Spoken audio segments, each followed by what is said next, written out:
There's something about them, something familiar. Don't you, Ed? Katie Lawson. We met in home ec class. She was always so patient and caring. She still cares. Took a trip with me and several of my classmates over the summer to check out the new Space Mountain. We shared our first kiss during the fireworks display on the third night. I made some dumb promises that I knew I couldn't keep. There's still time. Doug Garner. I decided to say a total blast to have around. Always wanted me to tag along on his misadventures. Okay. And it's because he didn't want to be alone. Fuck you. When we got caught sneaking in to see Jaws. I managed to get away before the cops showed up, but he wasn't so lucky. Not now, and he never but sold one me day out off either. camera. And risk losing you. He always had my back. Ready? Don't let him down. I'm ready, Daddy. Ben Ward. I'm reaching there. Done. And lived across the street from me our entire lives. And he's been there the whole time. I could never ask for a better friend. And he, you.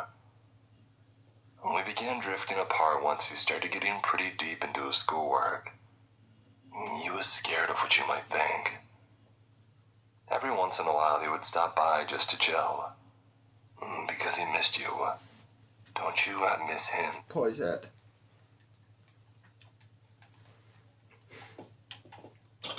Let's do this, Papa. You go, sis. I know. Let's do this. Alright, it's the next day, as you can see. You caught me eating pizza. Work usual. Well, shit. Close that. Close that. Got here. Push play. Top 51, be ready for extraction support. Gamma 13 begins to flee back towards the entrance. The instances open fire upon as they pursue the agents. I'm hit. Agent Lopez tumbles to the ground. His body camera pans to show several bullet wounds to his left leg. He attempts to crawl towards the entrance. Sherman, Carter, on it. The remainder of Gamma 13 provide Lopez covering fire. In the exchange, Sherman is injured. Carter and Shaw begin to drag their down team members. Where the heck is Tall 51? Heck if I know, just keep going. There's the sound of several more sirens. Gamma 13 stops. Cameras pan to show that they are now surrounded by 15 instances, resembling Apollo units. All instances remain still. Oh God. Several additional instances resembling peregrine humanoid utility droids and Saker androids approach at Gamma 13. One of the peregrine instances with the serial number 31 woven into its left arm that speaks to the agents. This instance has several patches of its aramid covering missing. First, you torment us there, and now you come and torment us here.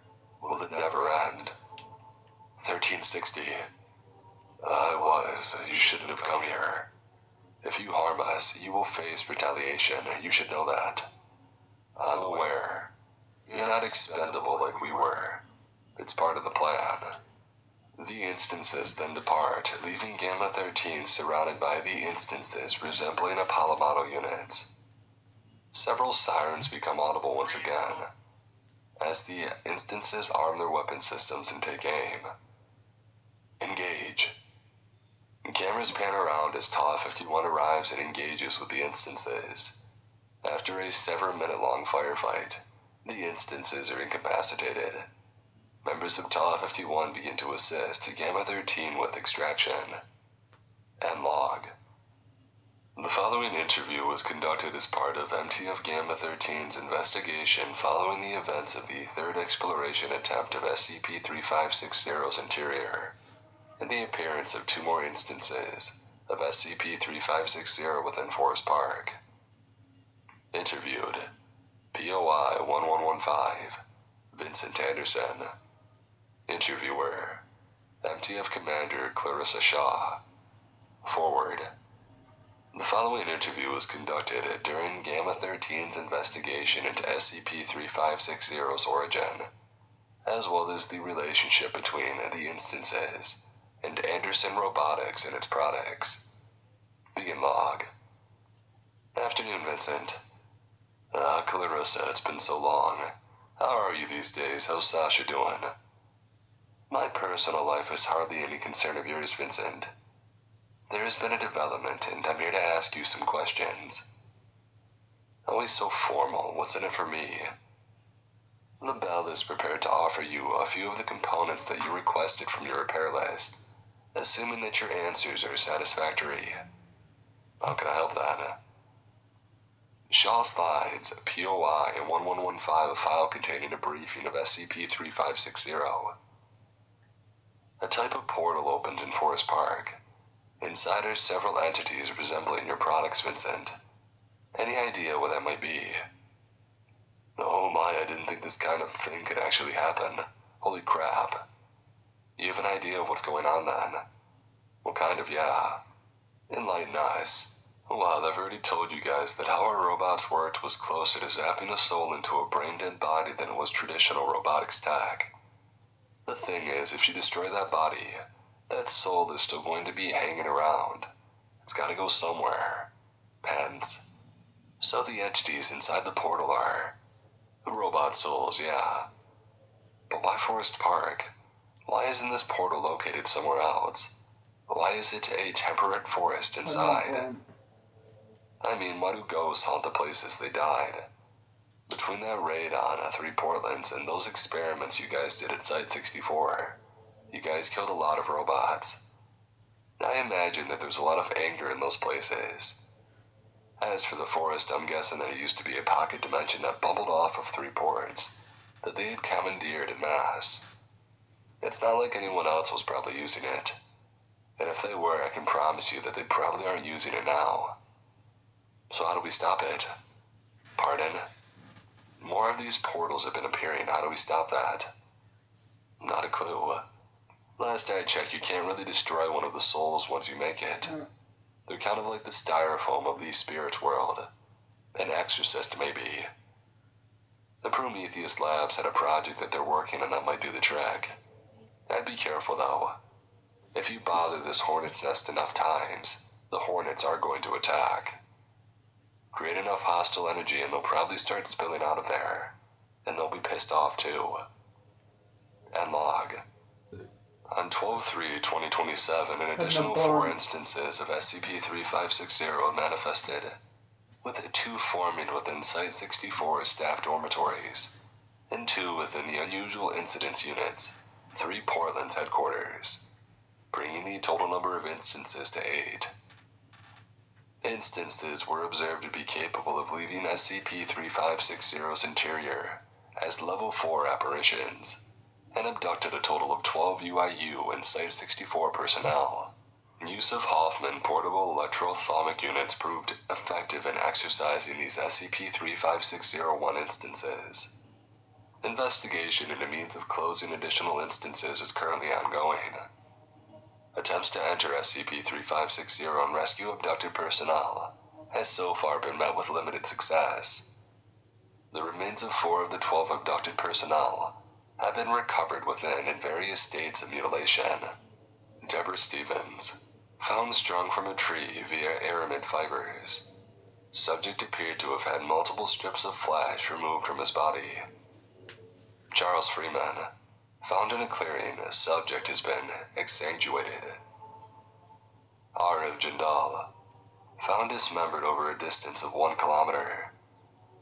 Mari Tanaka, found adjacent to the SCP-3560 entryway. Subject had her skin removed and was revealed to be an Anderson Robotics Saker android. Subject was unresponsive, with her internal AI heavily corrupted. Each recovered individual was found bearing a heart symbol with a jagged line running down its center, sewn into their back with aramid fibers. Attempts to locate the remaining abducted personnel is still ongoing.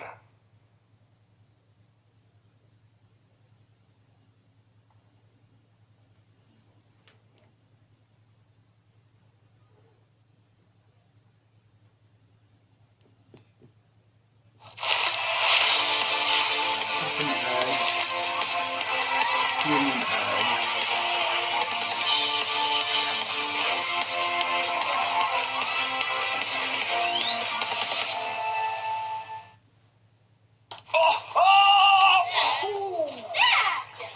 You might like a beer or two on occasions, but be honest with yourself. Keep an eye on your drinking. Know how many's too many. Search your drinking for more. Authorised by the...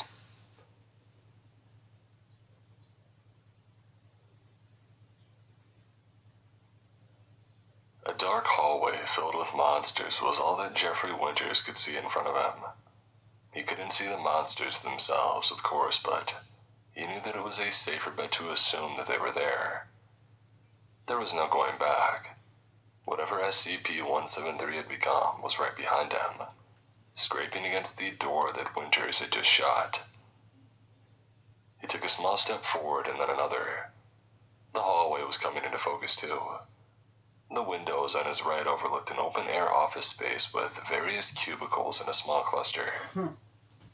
He could see overturned chairs, smashed desks, and a large trail of blood that went from one of the chairs out of sight under him. He fumbled with the control panel on the open door for the stair down into the office space, but it didn't respond. He tapped it with his fist once and then turned away. Behind him was a small storage closet, also with an open door. It looked like it was, perhaps, used for the various members of security for the site. There were maps on the site, gas masks, tactical vests, helmets, and flashlights. None of them were on shelves. Instead, they were precariously placed in a makeshift pile in the middle of the room. And then he stopped cataloging the items in front of him and turned his head slightly. The stone-on-stone scraping of 173 had quieted. He sighed with a slight smile. It wasn't enough for him to feel relaxed, given his circumstances, but it helped. He reached down and grabbed a vest and helmet and put them on over his orange jumpsuit. He clipped a gas mask to his side, put a map into his pocket, and reached for a flashlight, as he heard a scream cut short just below him. A whimpering noise followed, along with the sound of crunching and slurping, and then another scream began and ended almost as quickly. Jeffrey had been making more noise than he should have. It sounded like there had been people alive downstairs after all, hiding, he had suspected. Whatever they were hiding from had probably heard him rummaging through the storage closet, and oh crap, he needed to move. He put the flashlight into his pocket and left the closet just in time to see a lumbering creature on 3 knife-thin legs begin to emerge from the stairs that led up from the office. The creature's 3 legs terminated about halfway up in a gray squat carapace, shaped a bit like a turtle shell.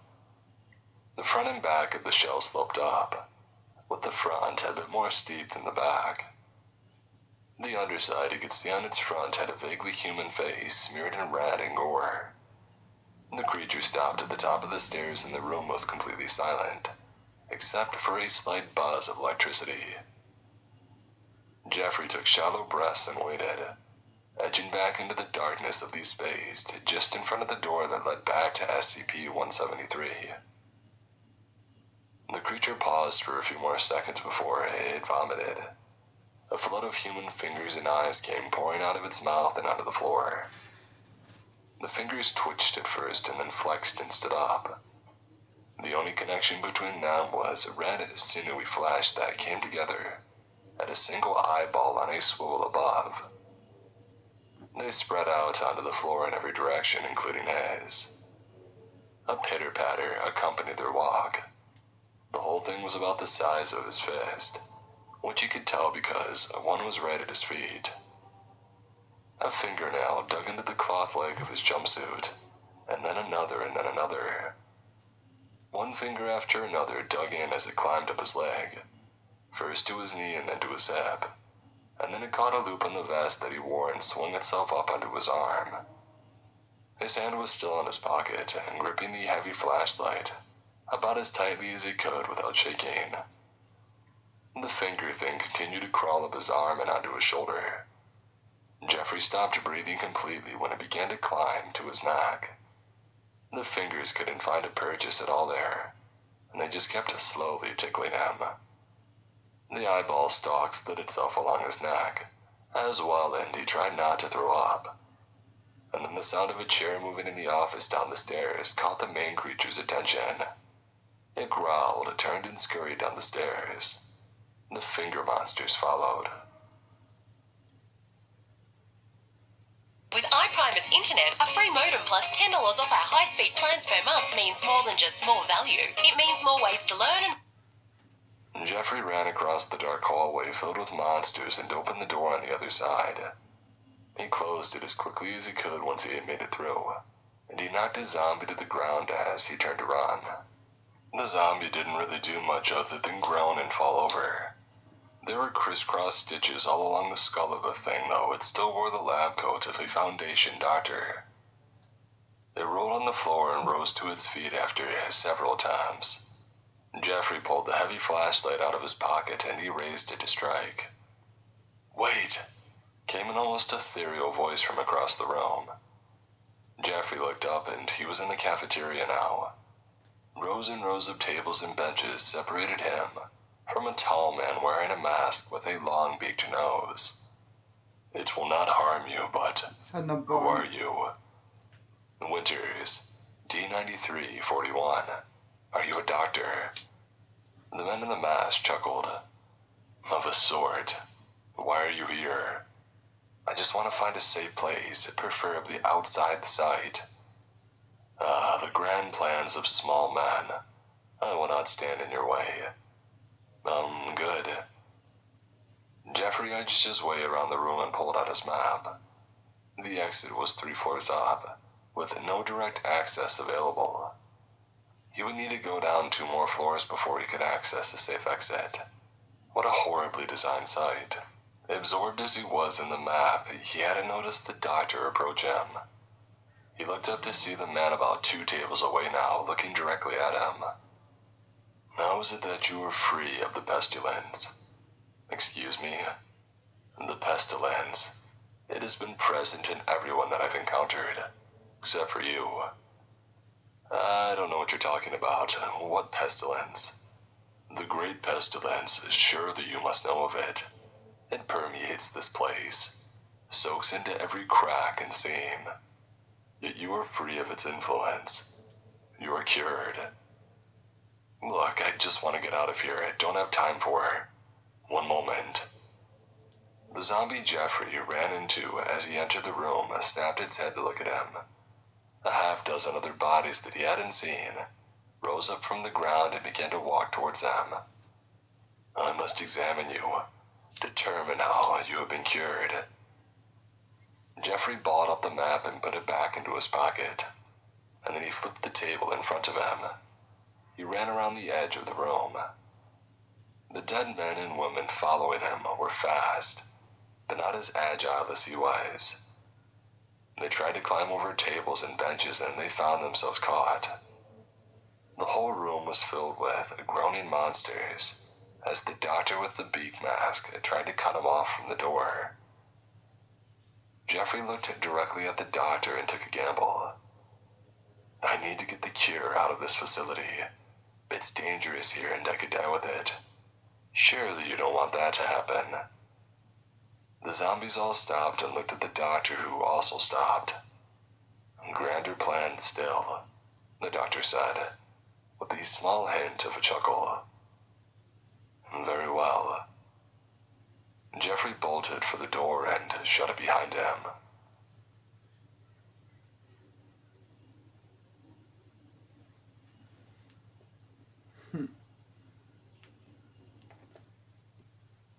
What's this now?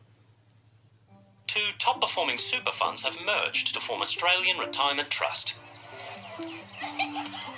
It's where more than 2 million members come first. Just ask them.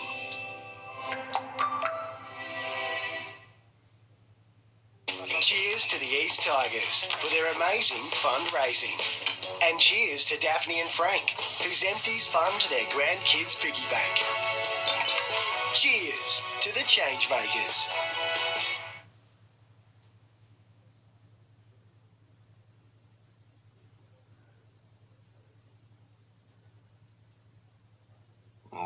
in my head. It wakes me up screaming in my dreams as usual. It's 3 in the morning in Antarctica, but in the bright January sun you would never know. The protein bar and a bottle of snow milk get choked down with some difficulty and nature soon calls. I step out of the tent and make sustained eye contact with V.I. Ilyanov as I go about my business. He's buried nipple deep in the snow, but he's about 1.5 times life size, so he still has some time before he disappears completely. The Russians come by and clean him every few years. If the ice all melts, he would have beachfront real estate, but that's still a few decades off. The hole itches and I pack up my things. I kiss Lenin's forehead and draw a hammer and sickle on his left cheek in my condensed breath. And then I turn counterclockwise 4 times and hum the first few bars of the Internationale.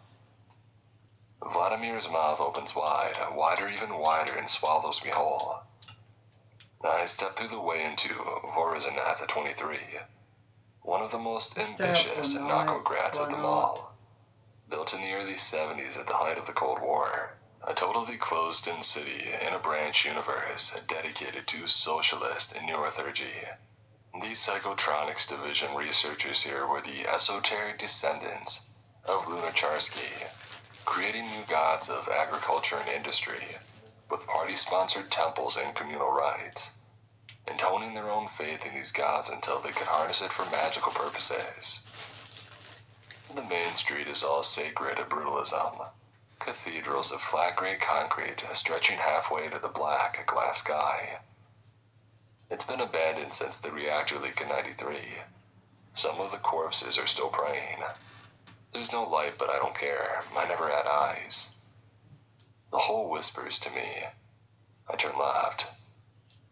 A small alleyway lurks between the Stakhavanite Cathedral, built as it only appropriate by a single worker in a single day, and the Temple of the 28 Guardsmen, closed down when Dober Babin's plea broke their legend. At the end of it is a small shrine to the engineers of the human soul, a joke at my expense, I assume. 12 others wait in the antechamber as is tradition. I am the last to arrive. A folding chair is placed between me and I sit. The others take out their notebooks and I let the whole take over. The pattern flows from my throat without the intervention of my vocal cords. 36, 48, 23, 10, 10, 54. Coordinates. One pulls out a map and another goes to the integer sequence encyclopedia. A third flips through a massive international phone directory. All analog, nothing electronic is allowed in these meetings, except whatever we've shoved into our own bodies. Herbs antique fruit. Virgil, one of the others, seems to have realized something. All the Dalmatians in a box under the sand. Burrow down there, see the sight. No idea, but I'm the prophet, not the interpreter. The serious repercussions of the New England clam chowder and the emerging properties of the French-Canadian bean soup consider the looming menace of the southern Hanju tofu miso. And so on for hours upon hours. But we hear them just the same.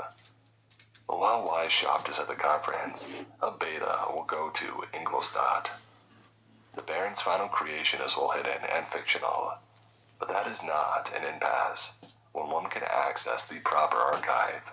The mistress is away and the gates are not well guarded. They hold up the right hand and on it is a tattoo of an eye and a pyramid. By this sigil, our beta will access those archives. The tattoo flows and becomes a compass and square. By this sigil, she will access the text, and she will retrieve for us the monster's true bride from the pages of Shelley's unpublished sequel. Delta Daedalus's voice is quiet and harsh. The Bride of Frankenstein will be placed into one of the approved narratives, preferably the Sack of Babylon. The beta will place a timed incendiary for copy, and then join the bride inside. The bride will be retrieved from our copy in the safe house under Jamaica Plain. She will be placed in cold storage and our operatives there will study her. Mass production may not be possible, but any of Frankenstein's techniques we can learn will certainly serve us well. The beta Beta will be kept in the narrative for the moment. Delta Electra is absent, but a Gamma sits in her chair and reads her lines from an index card. We will call on our most recent figure for the oldest man in Cairo. He will possess one of the attendees at the conference, ideally one of the members on the national diet, and exaggerate the Kakura shogun's influence in Japanese politics. Not enough to raise suspicions, but enough that Clef will be encouraged to intervene directly. The Gamma flicks the index card over, and all his muscles below his neck lock up. I attempted to betray the insurgency to Directorate K, but I will still have a use. His eyes look frantically around, but he keeps speaking. My body will be used in the next step, and my soul will be saved for later, as was specified in my contract. Car part doesn't fit? We've got your back with eBay money back guarantee.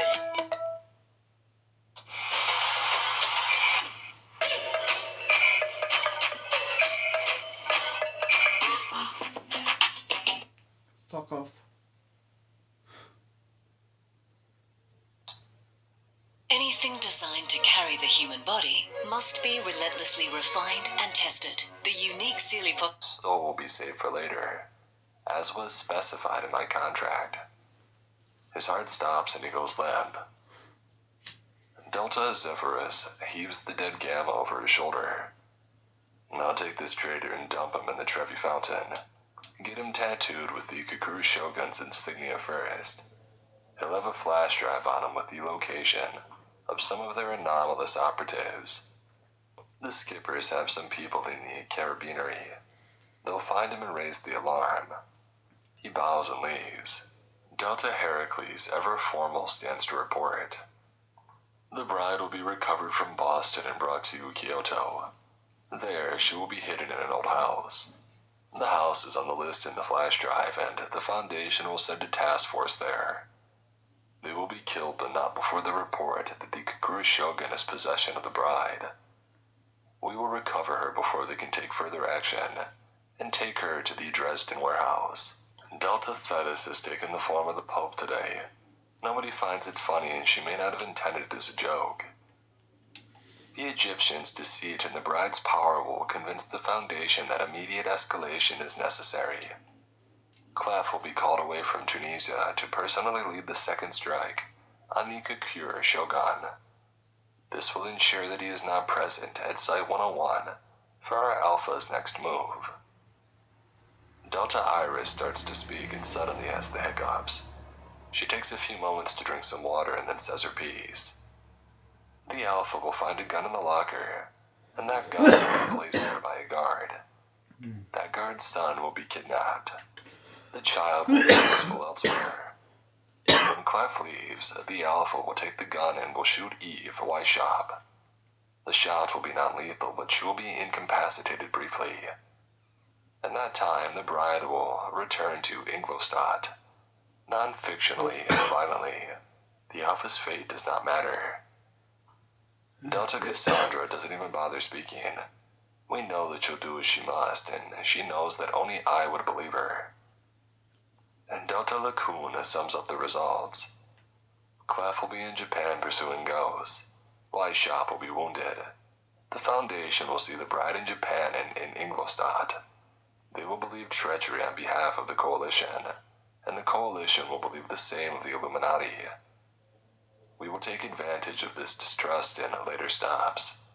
We will be able to study the techniques of the modern Prometheus firsthand, and our mole will have placed devices in Site 101, which will give us insight into the Foundation's operations in North Africa. Delta Menelaus has been recording the minutes of the meeting, and he writes his own lines even as he gives them. And I will compile these steps of the plan and ensure the instructions are given to the correct operatives. I believe this meeting is adjourned, unless the engineer has any further instructions. The whole is blessedly silent. I shake my head and the Deltas take their leave.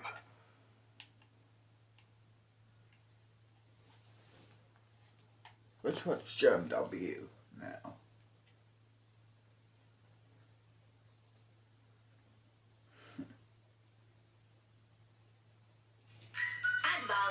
know it.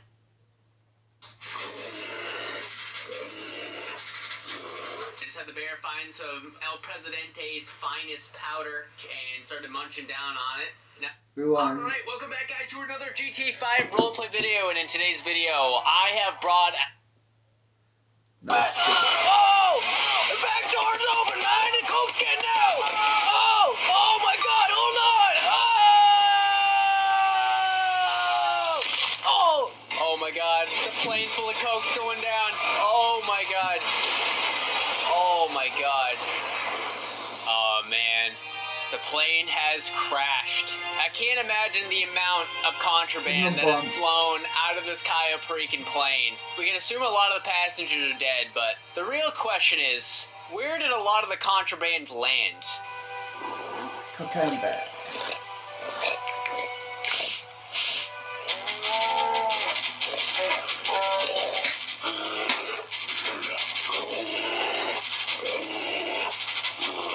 Had the bear find some El Presidente's finest powder and started munching down on it. Now police are en route. Oh, it's not good. The Blaine County Sheriff's Office is already here. That's what I was here for. Oh, we got a fire truck inbound. Man, I saw some stuff floating on the water over there. I don't really know what it is, so just look. Alright. Somebody crates of just powder floating around. Look, this is not how that's going. Well, you listen here, okay? This is a federal issue, okay? I'm telling you. No, listen. You this is how it's gonna go. deal with your wildlife, your park. You can do the cleanup. Yeah, this is the Saturday's park. Of course I care about it. I'm not gonna leave you feds to come up here and ruin it. Look, this whole place is gonna get cleaned up. Okay, Park Ranger, I'm Zach, I'm at the San Andreas Fire The park ranger will not be taking the meds. I'll go down and give them my other park rangers. They're on my force too much, FBI. It's just mine. Oh my god, he opened a crate full of powder. It's mine, you're not taking it from me. That's right. I'll eat you. Wait. I will eat you and your baby. Oh, I think down by the creek. Alright, looks like Hidden's being left alone by this guy. I'm gonna have the bear come out. Oh my god.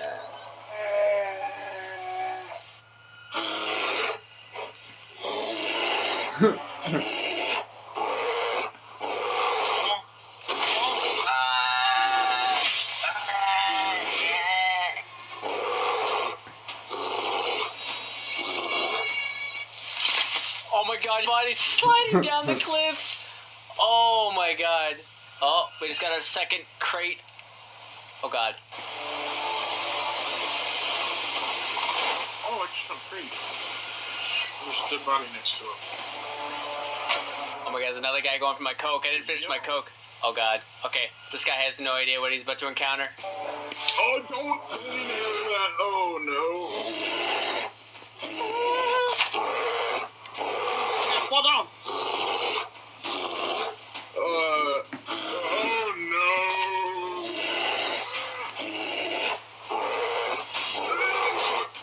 This guy's getting chased by a bear.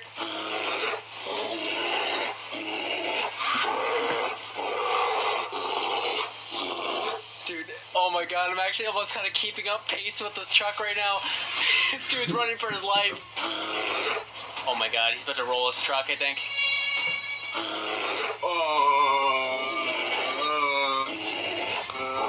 I'm kind of stuck. Sorry, bear. Excuse me, bear.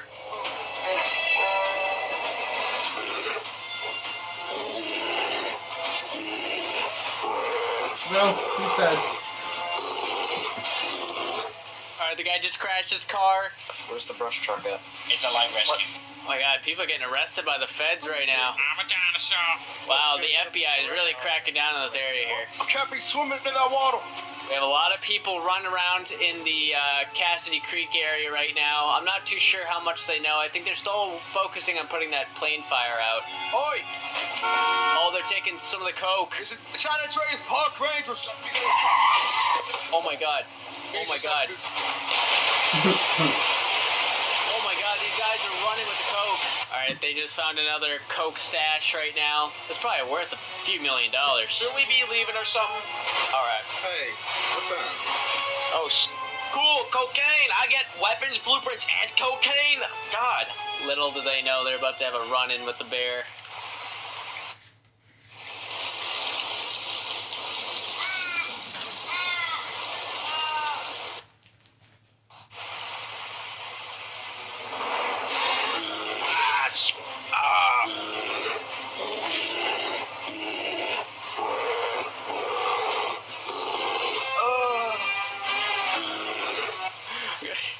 Whips around like dog toy.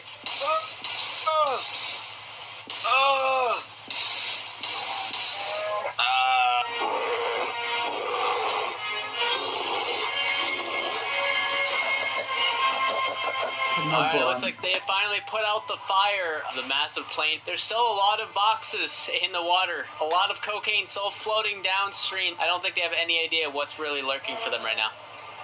I need to go down to... Yeah, I got chased by a bear and I need to go grab my stuff. They just got a hibernating. Yeah, but because I just got chased by a bear. You're trying to I just got chased by a bear.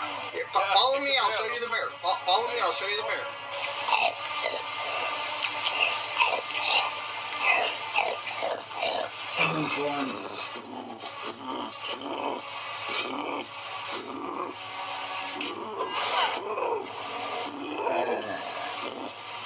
Oh my god.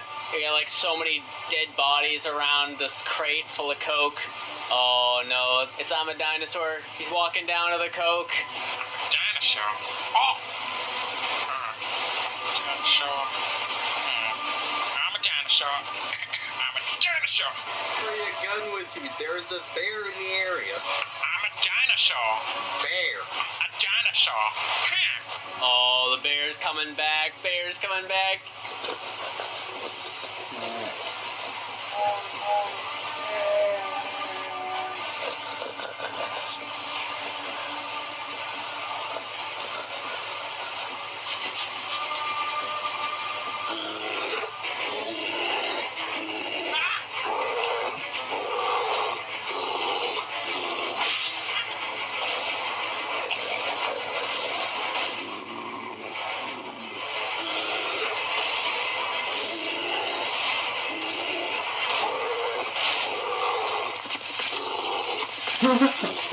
Bye bye.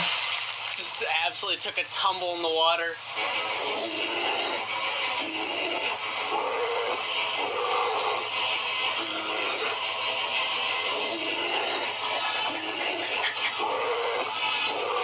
No, screw you, screw you.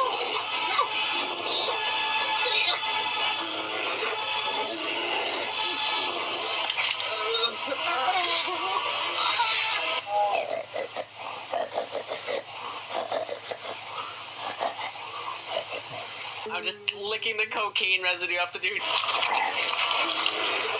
Alright, my bear needs to find some more coke boxes to fulfill his need. Alright, so we're in Cassidy Trail right now, and my goal is to get as many players down here as possible. So I'm going to put out an announcement saying that rumors have it, Cassidy Trail possesses some of the rarest Cayo-Perican contraband. Get it before the cops do. Oh my god, there's even more coke crates in the water right now than there were before. Alright, so we got this guy driving down here with this Impala right now. He has no idea he's about to find the biggest load of cocaine his eyes have ever seen. Maybe here? I have a coke block on the ground here. I'm trying to get this one guy to see it. Oh god, this guy's picking up the, oh my god. Legends! Stop right there! I think I have eyes. Legends! It's a bear, please. Get on the boat, get on the boat, get on the boat, get on the boat, get on the boat. Sarah, to FBI comments. We have a problem. We have a bear near the shoreline, and I have one suspect with me.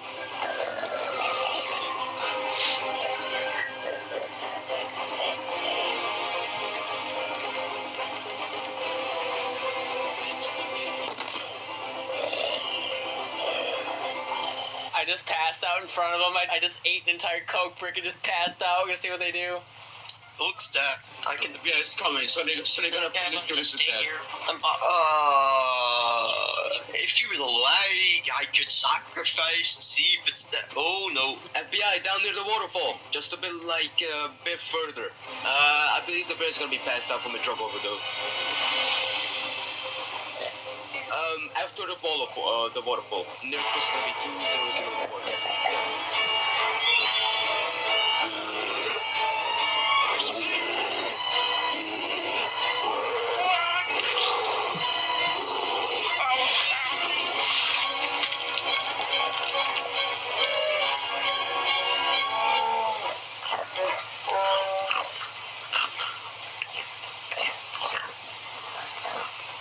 Oh my god, there's a guy hiding behind the cruiser. I'm gonna act like I don't see him.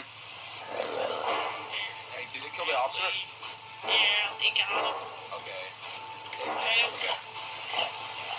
Or no, don't they, if it comes at you, shoot it.